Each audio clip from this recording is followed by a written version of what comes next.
यहाँ mix problem deal होने वाली है। ऐसा नहीं कि कौन सा कोई आपका इलेक्ट्रोस्टैट चल रहा है तो इलेक्ट्रोस्टैट से रिलेटेड प्रॉब्लम चलेंगी, यहाँ पे करंट इलेक्ट्रिसिटी तो करंट इलेक्ट्रिसिटी चलेंगी, यहाँ पे आपकी ऑप्टिक्स की प्रॉब्लम भी आ सकती है, मॉडल से भी प्रॉब्लम आ सकती है। तो ठीक है, तो उसको कंटिन्यू कर रहे हैं। यहाँ पे देखिए आपका आएगा ना भिड़ो, यहाँ से एलसीएम ले लेंगे तो इसकी वैल्यू जो निकल के आएगी 3 6 18 + 4 कितना आ जाएगा 22/3 मिली हेनरी। डिस्ट्रीब्यूट कर लेंगे इस पॉइंट में तो हमारी जो रिलेशन आ गया वो आपका आ जाएगा VA - VC। इस B को मैंने VB = VC पुट कर लिया यहाँ पे, तो VB = VC जब पुट करूंगा तो यहाँ पे कितना आ जाएगा VA - VC। ठीक है, तो VA - VC कितना आ जाएगा आपका E0x। ठीक है, ये आ जाएगा आपका E0x। ठीक है, तो here we get the complete solution for the above problem। देखो यहाँ पे एक चीज नोट करने वाली है, देखिए यहाँ पे सबसे बड़ी जो सोचने वाली चीज ये है, सबसे इंपॉर्टेंट पॉइंट जो कंसिडर करने वाला ये है, जो rate of change of current है di/dt, ये इंक्रीज कर रही है डिक्रीज कर रही है। Rate of change of current which has been provided in the numerical, whether it is increasing और डिक्रीजिंग। ठीक है, इफ इट इज इंक्रीजिंग, अगर ये आपका बोल रखा है इंक्रीज कर रहा है तो definitely it will be positive आ जाएगा कि Q2 अपॉन कितना आ जाएगा R वेक्टर माइनस R2। ठीक है, रेटिंग होती है, इन रेटिंग से हम दो चीजें निकाल सकते हैं, एक तो रेजिस्टेंस R = V²/P, एक तो रेजिस्टेंस निकाल सकते हैं, दूसरा निकाल सकते हैं हम कि मैक्सिमम करंट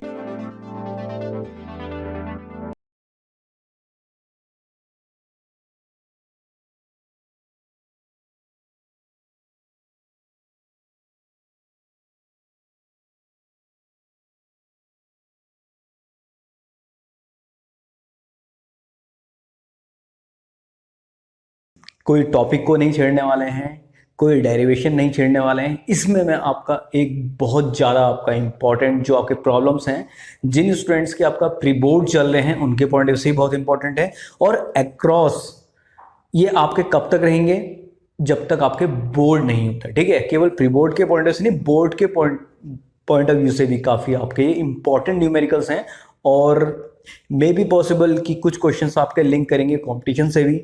ठीक है, तो इन क्वेश्चन के साथ कोई भी कॉम्प्रोमाइज नहीं होगा। ये क्वेश्चन जितने भी डील हो रहे हैं, आपका फिजिक्स पढ़ेंगे हम, जैसे कि मैंने आपकी एक सीरीज आपका यहाँ पे लॉन्च की थी, आपका फिजिक्स पढ़ेंगे हम। अगर आप नेट में भी सर्च करेंगे आपका फिजिक्स फोड़ेंगे, देख लीजिए, आपका वर्डिंग देख लीजिए, FODNGE आपका जवाब सर्च करेंगे तो डेफिनेटली आपको जितने भी न्यूमेरिकल्स अभी तक कराए हुए हैं, जो कि बहुत इंपॉर्टेंट है, बहुत ज़्यादा इंपॉर्टेंट है, ये केवल बोर्ड के पर्सपेक्टिव से भी नहीं, केवल आपका कॉम्पिटिशन के उससे भी काफ़ी ज़्यादा इंपॉर्टेंट रहेंगे।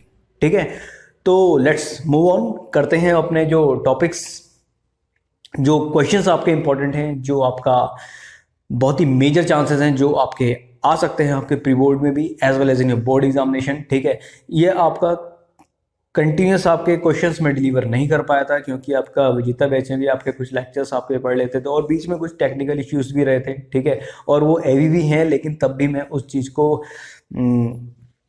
साइड रखते हुए ये आप लोगों के लिए एक लेक्चर बना रहा हूँ। ठीक है, तो फिलहाल जो आपका फिजिक्स पढ़ेंगे हम, इसमें आज हम क्या करने वाले हैं, इसमें आज हम मिक्स टाइप की प्रॉब्लम डील करेंगे, जो कि बहुत इंपॉर्टेंट है। ठीक है, सबसे पहले मैं जो आपके यहाँ पे जो क्वेश्चंस ला रहा हूँ, मैं ला रहा हूँ आपका इलेक्ट्रोस्टैट से, जो कि बहुत ज़्यादा इंपॉर्टेंट है। ठीक है, यहाँ पे आपको उस क्वेश्चंस में कोई भी लिटरेचर ऐड नहीं कर रहा हूँ, आप समझ जाइएगा, वर्ड बाय वर्ड मैं आपको बोल रहा हूँ किस तरह की प्रॉब्लम्स आपकी आती हैं। ठीक है, तो सबसे पहले मैं आपका इलेक्ट्रोस्टैट में आपका कैपेसिटर से रिलेटेड एक क्वेश्चन लाने वाला हूँ, जो कि कॉमन पोटेंशियल से रिलेटेड। ठीक है, तो कॉमन पोटेंशियल से रिलेटेड सपोज आपसे एक क्वेश्चन पूछ दिया आपका यहाँ पे। ठीक है, suppose there is a problem, there are two identical capacitors. ठीक है, there are two identical capacitors. यहाँ मिक्स प्रॉब्लम डील होने वाली है, ऐसा नहीं कि कौन सा कोई आपका इलेक्ट्रोस्टैट चल रहा है तो इलेक्ट्रोस्टैट से रिलेटेड प्रॉब्लम चलेंगी, यहाँ पे करंट इलेक्ट्रिसिटी तो करंट इलेक्ट्रिसिटी चलेंगी, यहाँ पे आपकी ऑप्टिक्स की प्रॉब्लम भी आ सकती है, मॉडल से भी प्रॉब्लम आ सकती हैं। तो ठीक है, तो उसको कंटिन्यू कर रहे हैं। यहाँ पे देखिए आप, सबसे पहले क्वेश्चन आपका यहाँ पे डील हो रहा है आपका, suppose there are two identical capacitors. ठीक है, अब आइडेंटिकल है तो डेफिनेटली ज्योमेट्री भी उसकी सेम ही होगी, लेंथ भी सेम होगी, और सेपरेशन भी सेम होगा, और कैपेसिटर्स का जो एरिया होता है, सरफेस एरिया, वो भी सेम होगा। ठीक है, तो यहाँ पे दो आइडेंटिकल कैपेसिटर दे रखे हैं आपका। ठीक है, there are two identical capacitors suppose, तो इनका कैपेसिटेंस दे रखा है C0। ठीक है, इनका कैपेसिटेंस दे रखा है C0। आपसे बोल देगा suppose there are two identical capacitor whose capacitance given by C naught. अब सी नॉट है, इसका मतलब ये नहीं है कि सी नॉट ही हो, सी नॉट एक वेरिएबल क्वांटिटी है, इसमें आपका यही हो सकता है कि 2 माइक्रोफेरेड है या 3 माइक्रोफेरेड है, वो आप समझ जाना, ठीक है। तो इसमें कह रखा है there are two identical capacitor, one is connected to a battery, one is connected to a battery V naught and another is connected to a battery or cell to V naught. Now these two identical capacitors are disconnected, have been disconnected and they are interconnected. पहले हमने क्या किया, इनको disconnect, पहले हमने इसे connect कर रखा है आपका बैटरी से जिसका पोटेंशियल V नॉट है, दूसरे का 2V नॉट है, फिर मैंने क्या किया, इसको यहाँ से डिस्कनेक्ट कर दिया, ठीक है। तो फर्स्ट मैंने उसको कनेक्ट किया, देन उसको डिस्कनेक्ट किया, ठीक है। अब इनको डिस्कनेक्ट करने के बाद मैंने क्या किया आपका यहाँ पे, ठीक है, क्या किया आपस में रिकनेक्ट या इंटरकनेक्ट कर दिया आपका, ठीक है। तो देखिए इनका मैंने यहाँ से यहाँ 1 to 1 आपका क्या कर लिया, आपका कनेक्ट कर लिया। तो इसमें सबसे पहले क्वेरी आती है आपकी, सबसे पहले क्वेरी आती है कि बताइए कि what will be the common potential after interconnection. जब मैंने इन कैपेसिटेंस को आपस में जोड़ दिया तो इनका कॉमन पोटेंशियल क्या होगा आपका, ठीक है। कॉमन पोटेंशियल क्या होता है, कॉमन पोटेंशियल एक ऐसा पोटेंशियल होता है जब हम दो चार्ज बॉडीज को आपस में कनेक्ट करते हैं तो उन बॉडीज में आपका चार्ज का क्या होता है, ट्रांसफर होता है, ठीक है, या रिडिस्ट्रीब्यूशन होता है। और रिडिस्ट्रीब्यूशन कब तक होता है, जब तक कि उसमें आपका दोनों बॉडीज में आपका पोटेंशियल सेम ना हो जाए, ठीक है। क्योंकि चार्ज तभी एक बॉडी से दूसरी बॉडी तभी आपका ट्रांसफर होता है जब उसमें पोटेंशियल डिफरेंस है, ठीक है। तो देखिए यहाँ पे आपका क्या होगा, सपोज ये मैंने फर्स्ट केस मान लिया, this is first case, this is second case, तो ये फर्स्ट केस वाला ये है, सेकंड केस वाला ये है, ठीक है। तो जब मैंने इसको इंटरकनेक्ट किया होगा, जो हायर पोटेंशियल में आपका कैपेसिटेंस होगा तो वहां से आपका क्या होगा, चार्ज आपका पास होगा। तो इसमें कॉमन पोटेंशियल और कब तक पास होगा, कब तक आपका रिडिस्ट्रीब्यूशन रहेगा, इसमें चार्ज का रिडिस्ट्रीब्यूशन तब तक रहेगा जब तक कि एक ऐसा पोटेंशियल ना मिल जाए, जिसमें एक ऐसा पोटेंशियल ना मिल जाए जब तक कि चार्ज ट्रांसफर होना बंद ना हो जाए, ठीक है। तो इस कॉमन स्टेट को हम कहते हैं कॉमन पोटेंशियल, ठीक है। तो कॉमन पोटेंशियल की वैल्यू यहां से निकल के आती है, it will B C1V1 plus C2V2 divided by C1 plus C2, ठीक है। तो यहाँ पे C1 कितना हो जाएगा, C नॉट, और पोटेंशियल कितना हो जाएगा, V नॉट। पहले केस में C not into V not plus यहाँ पे कितना हो जाएगा, देखिए C नॉट, और इसका पोटेंशियल हो जाएगा 2V not divided by total capacitance. Total capacitance कितना हो जाएगा, C not plus C not, it will become कितना हो जाएगा बताइए, यहाँ पे आपका आ जाएगा 3C not into V not upon 2C not. C not से C नॉट कैंसिल, ये आपका आ गया V नॉट बाई 2 3, ठीक है। तो यहाँ पे आपका आ गया कॉमन पोटेंशियल। तो here we get common potential, here we get common potential. तो common potential is the potential up to which charge transfer takes place between two bodies up to when both body will gain common potential, ठीक है। Common potential की value कितनी आ गई आपकी, इतनी आ गई।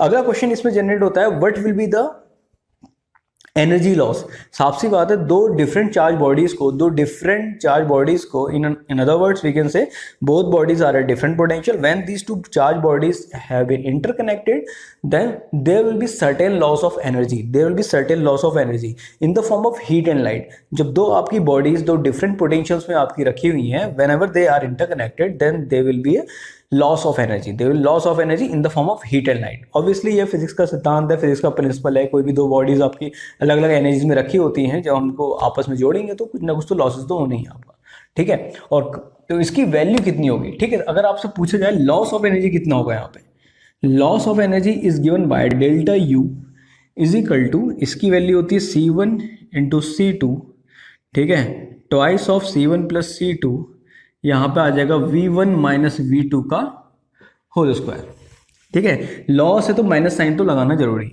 ठीक है। तो अब यहाँ पे हम इसकी वैल्यू फीड कर लेंगे, यहाँ पे जो वैल्यू आएगी आपकी माइनस C1 C2 कितना हो जाएगा बताइए, C1 हो जाए, दोनों आइडेंटिकल हैं तो ये C not into C not upon twice, जब दो C नॉट ऐड होगा कितना हो जाएगा, ट्वाइस ऑफ C नॉट, और यहाँ पे V1 माइनस V2 है तो बताओ कितना हो जाएगा, V1 या पहले केस में V नॉट है, V नॉट, और यहाँ पे कितना आपका ट्वाइस ऑफ V नॉट, ठीक है। तो जब हम ये वैल्यू फीड करेंगे, इसकी वैल्यू जो निकल के आएगी, यहाँ पे जो वैल्यू निकल के आएगी कितनी आ जाएगी बताइए। सी नॉट का स्क्वायर, तो 1 सी नॉट कैंसिल हो गया, कितना आ गया सी नॉट अपॉन 4, और यहाँ पे आ जाएगा वी नॉट का स्क्वायर। तो यहाँ पे जो आपका आ गया आंसर, यहाँ पे क्या आ गया, लॉस ऑफ एनर्जी। तो this is a loss of energy whenever two charge capacitors have been interconnected, this loss will be in the form of heat and light. ठीक है, तो ये था लॉस ऑफ एनर्जी से रिलेटेड। अगला आ रहे हैं आपका यहाँ पे, ठीक है, फिर से कह रहा हूं मिक्स प्रॉब्लम डील हो रही है, कोई पर्टिकुलर टॉपिक में नहीं चलनी है।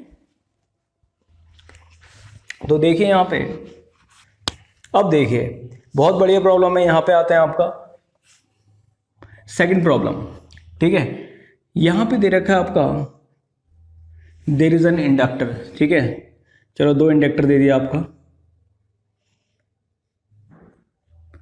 2 इंडक्टर दे दिए, बहुत ज़्यादा इंपॉर्टेंट है आपका। ठीक है, ये आपका, ठीक है, इसका बैटरी का वी नॉट है। L1 दे दिया आपका 2 मिली हेनरी, L2 दे दिया आपका 4 मिली हेनरी, ठीक है, और L3 आपका दे दिया 6 मिली हेनरी। ठीक है, और वी नॉट जो आपको दे रखा है यहाँ पे, ठीक है, ये दे दिया आपको 4 वोल्ट। ठीक है, जब हम इस स्विच को क्लोज करते हैं, whenever we close this switch, you have to find the, what you have to find, आपको बताना है कि इसका इक्विवेलेंट इंडक्टेंस कितना होगा, इसका इक्विवेलेंट इंडक्टेंस कितना होगा। ठीक है, चलिए ऐसा करते हैं, यहाँ से डीसी को आपका हटा देते हैं। ठीक है, यहाँ पे सोर्स नहीं रखते हैं। ठीक है, सोर्स आपका अल्टरनेटिंग सोर्स ही होगा आपका। ठीक है, तो यहाँ पे जब इसकी वैल्यू आपको फाइंड करनी है, you have to find the equivalent inductance. ठीक है, यहाँ पे आपको निकालना है इसका इक्विवेलेंट इंडक्टेंस, ए और बी के अबाउट आपका। इसका इक्विवेलेंट इंडक्टेंस निकालने के लिए आप ध्यान रखिए कि जो इंडक्टर होता है, जो इंडक्टेंस होता है, ये किसकी तरह रहता है, इसका जो एडिशन रहेगा वो रेजिस्टेंस की तरह रहेगा। ठीक है, तो जो आपको जब हम इसमें ऐड करेंगे, जब भी आपको इसमें अप्लाई करेंगे इक्विवेलेंट इंडक्टेंस निकालने के लिए, तो जो इसका बिहेवियर होगा सिंपली जस्ट लाइक रेजिस्टेंस। ठीक है, तो यहाँ पे जो इसकी वैल्यू निकल के आती है, देखिए ये पैरेलल में कनेक्ट है, ये पैरेलल में कनेक्ट है, तो बताओ इसकी वैल्यू कितनी हो जाएगी, पहले हम इसको निकालेंगे। ठीक है, L1 is parallel to L2। जब L1 और L2 is in parallel connection, तो बताओ इसकी वैल्यू कितनी आ जाएगी। यहाँ पे इसकी वैल्यू आ जाएगी, सपोज इसका जो इक्विवेलेंट निकाला मैंने L डैश निकाला, तो 1 upon L dash is given by 1 upon L1 plus 1 upon L2।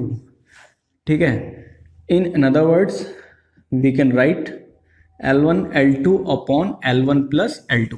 ठीक है, तो देखिए आपका इंडक्टर जो होता है, इसका क्या होता है, इंडक्टेंस, जिसको हम self coefficient of self induction भी कहते हैं।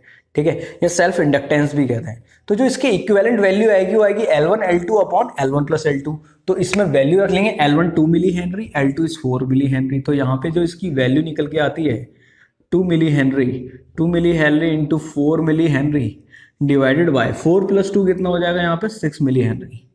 ठीक है, तो यहाँ से 2 से कट गया आपका, यहाँ पे कितना आ जाएगा 4/3 मिली हेनरी। तो here we get equivalent for this two inductor. ठीक है, नाउ कम टू नेक्स्ट। अब जो L डैश है और ये L3 है, जो L डैश है, जो L3 है, L dash is in series connection with L3।